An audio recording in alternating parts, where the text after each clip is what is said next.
एक अच्छा टीचर वही होता है जो खुद मोमबत्ती की तरह जलकर दूसरे के लिए प्रकाश पैदा करता है। तो मध्य प्रदेश में अब टीचर बनने के लिए समय आ चुका है और नोटिफिकेशन भी आ चुका है। अब जो भी टीचर ट्रेनिंग करके बैठे हुए हैं या फाइनल ईयर में, आपके लिए खुशखबरी है।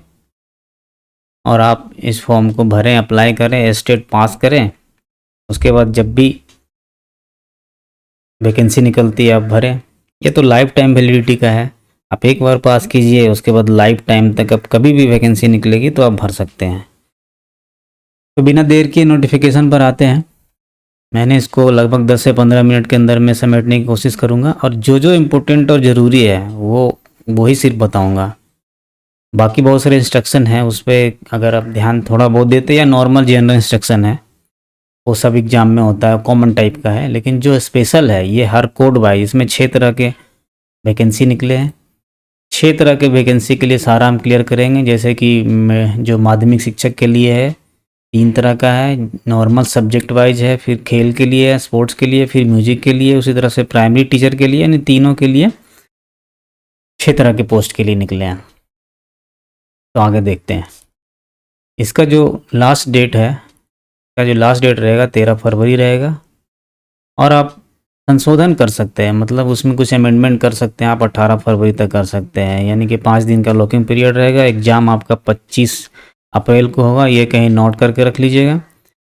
फिर अब आते हैं इसमें क्या है, शुल्क कितना रहेगा। शुल्क आपका जनरल के लिए जो रहेगा 600 रुपये रहेगा, और बाकी रिजर्वेशन कैटेगरी में तो आपका 250-300 रुपये रहेगा। लेकिन इसमें ध्यान देना है कि 60 रुपये आपका कियोस्क का चार्ज लगेगा, और जो पहले से रजिस्टर्ड है कियोस्क में तो उसके लिए 20 रुपये लगेगा, यानी कि 660 या तो फिर 620, इसी तरह 360, 320।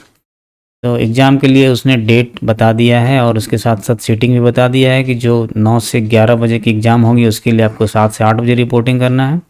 अगर 2:30 से 2 से 4:30 तक रहेगा, इसके लिए 12 से 1 बजे तक रिपोर्टिंग करना है। 2.5 घंटे का एग्ज़ाम होगा। इसमें क्या क्या ज़रूरी है ये देखते हैं। देखिए, आधार पंजीकरण एकदम मैंडेटरी है। अगर आप एग्ज़ाम में जाते हैं तो फ़ोटो आईडी का रहना पड़ेगा। आगे फ़ोटो आईडी किस तरह से होना चाहिए, आगे फ़ोटो हम देखते हैं। अगर नहीं रहेगा तो आपको परीक्षा में शामिल नहीं किया जा सकता। फिर आधार कार्ड की आपकी छाया प्रति भी चाहिए। बायोमेट्रिक सत्यापन वहाँ पर होना है। रिपोर्टिंग टाइम के बाद आते हैं तो आपको घुसने नहीं मिलेगा। इलेक्ट्रॉनिक डिवाइस नहीं चलेगा। ऑनलाइन ही एडमिट कार्ड मिलेगा आपको। ब्लैक बॉल पॉइंट चाहिए, दूसरा नहीं। डाउनलोड किया हुआ प्रवेश पत्र ही चाहिए। इसी तरह से एग्ज़ाम के बाद आपको तुरंत नहीं छोड़ने दिया जाएगा, सबको एक साथ छोड़ने के लिए देगा। फिर कंप्यूटर आधारित ऑनलाइन परीक्षा होगी यहाँ पर, और ये प्रोविजनल होगी। अब देखिए यहाँ पर 6 टाइप का जो मैंने अभी बताया, सब अलग अलग करेंगे। इसमें से कॉमन क्या है कि जो सब्जेक्टिव टीचर हैं उनका एक तरह का जो सिलेबस है, और जो खेल के लिए, गायन के लिए सब हम कवर करेंगे। प्राइमरी ये नृत्य का सब हम कवर करने जा रहे हैं। ये बहुत ही मेरा वीडियो शॉर्ट रहेगा, इसमें सारे चीज़ को मैं कवर करूँगा। आपको कुछ अलग से ज़्यादा ध्यान देने की ज़रूरत ही नहीं है। आपको ये तृतीय श्रेणी का है और राजपत्रित है।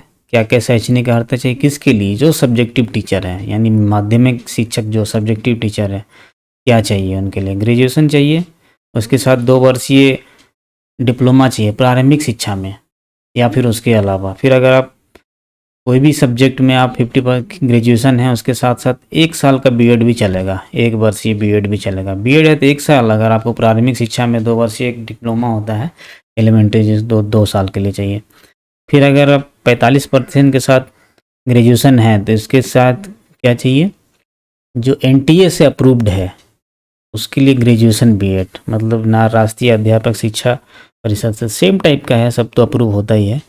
फिर आपका हायर सेकेंडरी है, आप 50% के साथ तो 4 वर्षीय बीएलएड चाहिए, यानी बीएलएड वाले। फिर यहाँ अगर हायर सेकेंडरी के साथ हैं आप तो 4 वर्ष का बीएलएड चाहिए। अगर आप ग्रेजुएशन है 50% के साथ तो आप 1 वर्षीय बीएड। स्पेशल एजुकेशन वाले भी यहाँ भर सकते हैं।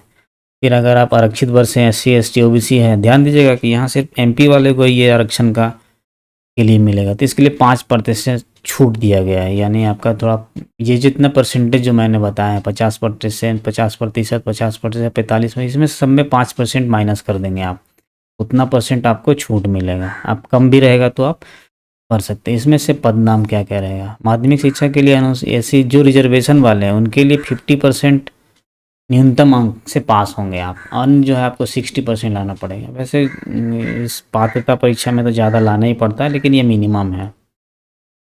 अगर आप इससे कम लाते तो ऐसे ही फेल हो जाएंगे। जो भी रिजर्वेशन है मध्य प्रदेश का सक्षम अधिकारी द्वारा जारी वैध प्रमाण पत्र ही माना जाएगा, नहीं तो नहीं माना जाएगा। फिर इसकी जो वैलिडिटी है आजीवन रहेगी। जो भी 2018 का बाद दिए उनके लिए, जो पहले पास कर चुके हैं उनके लिए दोबारा सम्मिलित होने की आवश्यकता नहीं है। और बाद में जब शिक्षक का रिक्तियाँ आएंगी तो आप भरेंगे और उसमें पास करेंगे। जो लास्ट ईयर में उनको भी बैठने का मौका मिलेगा। इसमें एज कितना है? एज 21 वर्ष आयु हो जाना चाहिए 1 जनवरी 2023 को। या आगे देखिए क्या है। फिर आपका जो पेमेंट है माध्यमिक शिक्षक का 32,800 प्लस डियरनेस अलाउंस यानी महंगाई भत्ता और अलाउंसेस कुछ मिलेंगे। इसमें तो डिटेल 2 ही चीज़ का दिया हुआ, बाकी भर्ती नियम के अनुसार आपको डिटेल में दिया रहेगा। अब यहाँ पे परीक्षा की योजना और पाठ्यक्रम पर ध्यान देते हैं। पाठ्यक्रम क्या क्या रहेगा? सभी प्रश्न अनिवार्य रहेंगे। 150 क्वेश्चन रहेगा, एक प्रश्न पत्र रहेगा। परीक्षा की अवधि 2.5 घंटे रहेगी। MCQ टाइप के रहेंगे। प्रत्येक क्वेश्चन 1 नंबर का रहेगा, लेकिन इसमें नेगेटिव मार्किंग रहेगी। यहाँ ध्यान देना है, नेगेटिव मार्किंग है। नेगेटिव मार्किंग में 4 प्रश्नों के गलत उत्तर पर 1 अंक काटा जाएगा, यानी कि 1/4 माइनस कर दीजिए। एक क्वेश्चन गलत कीजिएगा तो 1/4। अब 2 भाग जो क्वेश्चन पेपर का होंगे, भाग अ और भाग बी, इसमें से देखना है क्या क्या है। सबसे पहले तो भाग ए रहेगा जो कॉमन रहेगा, सारे सब्जेक्टिव है। अब यहाँ पर दो चीज़ है, ध्यान दीजिएगा यहाँ पर कि सारे सब्जेक्ट जैसे हिंदी, अंग्रेजी, संस्कृत, उर्दू, गणित, विज्ञान, सामाजिक विज्ञान, जो भी इस सब्जेक्ट से पास किया है ग्रेजुएशन, उनके लिए भी ये कॉमन रहेगा। पहला भाग अ जो है उसमें हिंदी के 8 क्वेश्चन है, फिर अंग्रेजी के 5 क्वेश्चन, फिर करंट अफेयर्स और जीके का 7 क्वेश्चन है। इस शिक्षा शास्त्र का आपका 10 क्वेश्चन को करना पड़ेगा, यानी कुल 30 क्वेश्चन करना पड़ेगा भाग अ में। लेकिन भाग बी जो 120 क्वेश्चन नंबर का रहेगा, दोनों मिलाकर 150 होना है। ये जो सब्जेक्ट वाइज है, अपने अपने सब्जेक्ट के जो भी आप ग्रेजुएशन है उसमें आपको 120 क्वेश्चन सॉल्व करने पड़ेंगे। अब जो इसका जो लेवल रहेगा वो भाग अ का जो है ये 10+2 लेवल का होगा, हायर सेकेंडरी स्कूल। भाग बी जो रहेगा यानी जो आप सब्जेक्ट वाला जो रहेगा, जो 120 प्रश्न का रहेगा, उसमें आपका ग्रेजुएशन लेवल पर रहेगा। ये ध्यान देना है। यानी कि भाग अ में आप नॉर्मल मेहनत करते हैं तो कोई दिक्कत नहीं है। भाग बी में थोड़ी सी क्वेश्चन आपके लेवल का रहेगा, यानी आप ग्रेजुएशन किया है तो आपका ग्रेजुएशन का लेवल रहेगा। फिर इसमें अब उसका डिटेल में दिया है। हिंदी भाषा में क्या रहेगा? समान भाषाई समझ और अवबोध रहेगा। उसमें 2 अपठित दिए जाएंगे। इसमें एक गद्यांश रहेगा, एक पद में रहेगा। उसी के बेस पे क्वेश्चन रहेगा। आप ये करंट बेस पे हो सकता है, तात्कालिक घटनाओं पे हो सकता है। फिर अंग्रेजी भाषा के लिए कुछ है 5% ओनली, ये नॉर्मल है। 1 word substitution, two opposition, synonyms, antonyms, function, ये आप देख के आप अपना कॉपी में नोट कर लीजिए, आपके लिए अच्छा होगा। ये जीके और करंट अफेयर्स होगा। 7 क्वेश्चन है ओनली। और ये खेल कूद और जो म्यूजिक वाले उनको लिए वो भी नहीं है। देखिए यहाँ पर रीजनिंग होगी, रीजनिंग एंड न्यूमेरिकल होगा। फिर इसी तरह बाल विकास और शिक्षा शास्त्र के लिए 10 क्वेश्चन रहेंगे। इसको आप नोट कर लीजिए सारा निकाल के। वो जो आपने बीएड में पढ़ा है, टीचर ट्रेनिंग में पढ़ा है, सेम रहेगा, कुछ अलग से स्पेशल नहीं है। अब यहाँ से सब्जेक्ट वाइज है, जो मैथ से ग्रेजुएशन किया उसके लिए है। इस तरह से जो आप सब्जेक्ट वाला है वो अपना इसको प्रिंट कर लीजिए, स्क्रीनशॉट ले लीजिए और फिर अपने कॉपी में उतार लीजिए। फिर हम आगे चलते हैं, देखते हैं कि सब अलग अलग सब्जेक्ट क्या होगा। अब यहाँ पर खेल का माध्यमिक शिक्षक खेल का आ गया। माध्यमिक शिक्षक खेल में आप फिर वही सेम टाइप का नोटिफिकेशन, जो अलग है स्पेशल है वो मैं बताऊँगा। जैसे और राजपत्रित है, इनके लिए भी सेम है। 50% अंकों के साथ ग्रेजुएशन BPEड होना चाहिए या उसके समकक्ष होना चाहिए। इसके लिए बीएड नहीं चाहिए, एजुकेशन के लिए अलग से BPEड होता है। और सेम है, बाकी सेम है। जो अलग रहेगा मैं वहाँ बताऊँगा। आजीवन वैधता रहेगी। फिर पेमेंट सेम रहेगा, 32,800 महंगाई भत्ता है। इनकी परीक्षा की योजना थोड़ा सा अलग है। अलग क्या है, 150 क्वेश्चन तो इनको भी देना है, 2.5 घंटे इनका भी रहेगा, माइनस मार्किंग इनका भी रहेगा। अलग क्या है, अलग इसमें बाल विकास एवं शिक्षा 7 के लिए 15 क्वेश्चन रहेंगे, लेकिन उसमें पहले वाले में नॉर्मल वाले में कितने थे, 10 क्वेश्चन रहेंगे। और यहाँ पर हिंदी भाषा का भाषा वाला यहाँ 10 क्वेश्चन है, वहाँ पर हम लोग जो सब्जेक्ट में रहा था तो 8 क्वेश्चन थे, यहाँ 10 क्वेश्चन थे। और इंग्लिश लैंग्वेज बराबर है और ये भी सेम शारीरिक शिक्षा का बराबर है, यानी थोड़ा सा अंतर। और एक चीज़ नहीं है यहाँ पर, जीके और करंट अफेयर्स नहीं है, जीके और जीएस नहीं है, जीए नहीं है, ए नहीं है यहाँ पर ध्यान देना है। तो आपके लिए थोड़ा करंट अफेयर्स, जो खेल वाले होंगे करंट अफेयर्स पढ़ के क्या करेंगे, इसलिए आयोग ने ऐसा सोचा होगा। बाकी सिलेबस सेम है, आप इसको उतार लेंगे या तो फिर आप वीडियो पॉज करके आप इसमें अपना उतार सकते हैं। फिर उसी तरह से गायन वादन, जो भी म्यूजिक वाले हैं, म्यूजिक वाले के लिए सेम है, 50% है। इनके लिए एक सर्टिफिकेट चाहिए, बी म्यूजियम का, एम म्यूजियम या बी या कोविड। इसके साथ साथ जो इंस्ट्रक्शन है वो सेम है, बस इनका सिलेबस सेम उसी तरह से है जैसे कि खेल का है, लेकिन इसमें खेल वाले में ही सेम है। हाँ, 15-15, 10। और इसमें भी जीके जीएस नहीं है, जीके जीएस नहीं है, जीए नहीं है। 120 नंबर का इनका सब्जेक्ट का भी होगा, सेम है। बाकी आप सिलेबस देख लेंगे। इसी तरह से खेल के लिए प्रारंभिक शिक्षक के लिए अब आ गया, वो भी खेल के लिए जो है 50% अंक के साथ हायर सेकेंडरी होना चाहिए। यहाँ पर वहाँ ग्रेजुएशन था, यहाँ हायर सेकेंडरी है। फिर बीपी एड बी एड तो मांगता ही है। फिर ये सब बराबर, सारा इंस्ट्रक्शन बराबर है। आप पेमेंट में थोड़ा अंतर पड़ेगा, क्योंकि प्राइमरी वाले हैं तो उनको तो कम पेमेंट मिलेगा, 25,300 प्लस महंगाई भत्ता के साथ साथ और सारे अलाउंसेस जो रहेंगे। इसमें थोड़ा सा सिलेबस चेंज है, लेकिन इसका जो लेवल है वो थोड़ा सा कम रहेगा। बाकी प्रश्नों की संख्या सेम है, 120 क्वेश्चन प्लस यहाँ पर 30 क्वेश्चन। बाल विकास 15 क्वेश्चन, ये खेल जैसे है, जैसे खेल का और गायन का था इसी तरह से इनका प्राइमरी वाला भी है। 10 क्वेश्चन 5 क्वेश्चन यहाँ पर ध्यान लेंगे, सेम है, सिलेबस है सिर्फ। इसी तरह से गायन वादन वाला में भी सेम है, यहाँ पर हायर सेकेंडरी है, क्योंकि प्राइमरी टीचर में हायर सेकेंडरी मांग रहा है और 50% है। बाकी जो सर्टिफिकेट आपका वो रहना ही चाहिए। बाकी आपका पेमेंट सेम है, आपका सिलेबस सेम है। फिर यहाँ पर नृत्य के लिए जो है कोड 6 है, यहाँ पर भी सेम है, तृतीय श्रेणी और राजपत्रित पद, बाकी सब सेम रहेगा। अब ये अलग क्या रहेगा इसके बाद में आपको वेरी वेरी इंपॉर्टेंट चीज़, ये सब यहाँ से आप देखिए जो नियम और निर्देश है। गलत जानकारी दीजिएगा, आपका आवेदन पत्र निरस्त हो जाएगा। एक से अधिक भरेंगे तो आपको अलग अलग परीक्षा शुल्क भी देना पड़ेगा।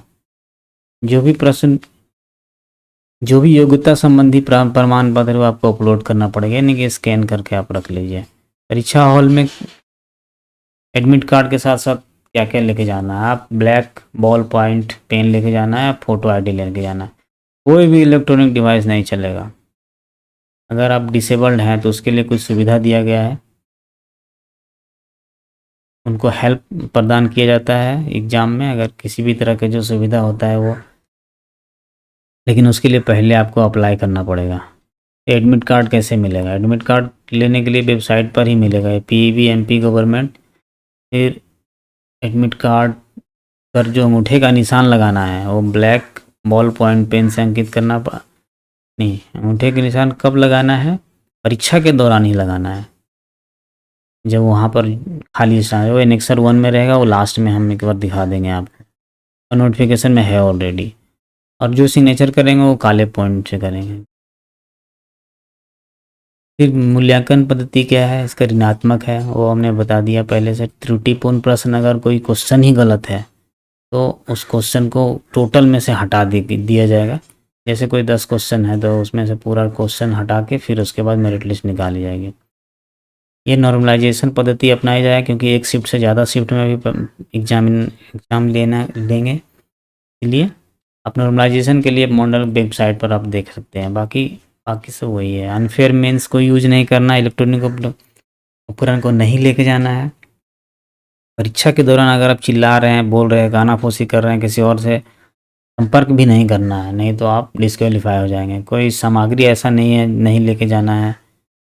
अगर उसे सौंपने से इनकार कर रहे हैं, मान लीजिए आपके यहाँ से कुछ पकड़ा गया है और आप नहीं दे रहे हैं, तो आपको यूएफएम दर्ज होगा, यानी कि अनफेयर मीन्स ऑफ दर्ज होगा यहाँ पर। उसको स्वयं नष्ट नहीं कर सकते आप, नहीं तो वो भी अनफेयर मीन्स में काउंट किया जाएगा। कि अगर नकल प्रकरण हुआ है और आपको सिग्नेचर करने के लिए बोला जा रहा है, तो आप हस्ताक्षर करने से मना नहीं करेंगे। कि कोई डायरेक्शन है, अगर निर्देश पालन नहीं करते तो भी आपको डिस्क्वालीफाई किया जाएगा। कोई परीक्षा काज में कर्मचारियों को भी कुछ आप शारीरिक चोट पहुंचाना, परेशान नहीं कर सकते। ये नहीं कि कुछ बोल रहे हैं, पंखा चल रहा है। एक बार एग्ज़ाम में मैंने पंखा चल रहा नहीं चल रहा है मैंने शिकायत किया, तो एक एग्जामिनर थे, वो बहुत ही गुस्सा हो गए थे, गर्म हो गए थे। पर किसी तरह से शांत हुआ। मैंने बोला कि मैंने तो सर फैक्ट ही बोला है, यहाँ गर्मी लग रही है इसलिए मैंने आपको बताया था। पर रूपधान यानी किसी दूसरे को अब एग्ज़ाम में नहीं बैठाएंगे। परीक्षा का प्रकाशन कैसे होगा? सब्जेक्ट वाइज मॉडल आंसर से होगा। परिणाम में सिर्फ क्या रहेगा? क्वालिफाइड डिसक्वालीफाइड रहेगा। जैसे आप नेट का परीक्षा भी देने जाएंगे तो उसमें क्वालिफाइड नेट क्वालिफाइड दिया जाएगा, बाकी कुछ नहीं रहेगा। न्यायिक क्षेत्र का तो हाई कोर्ट एमपी रहेगा। जो डॉक्यूमेंट है वो उसको थोड़ा सा ध्यान देना है, क्या क्या स्कैन का। कलर फोटो चाहिए, सिग्नेचर चाहिए और स्वयं की हस्तलिपि का नेक्सर 1 यानी कि लास्ट में रहेगा 56 में। मैं आपको दिखा देता हूँ एक बार। इस तरह का घोषणा रहेगा, उसको आपको ना को करना पड़ेगा आपको वहाँ पर।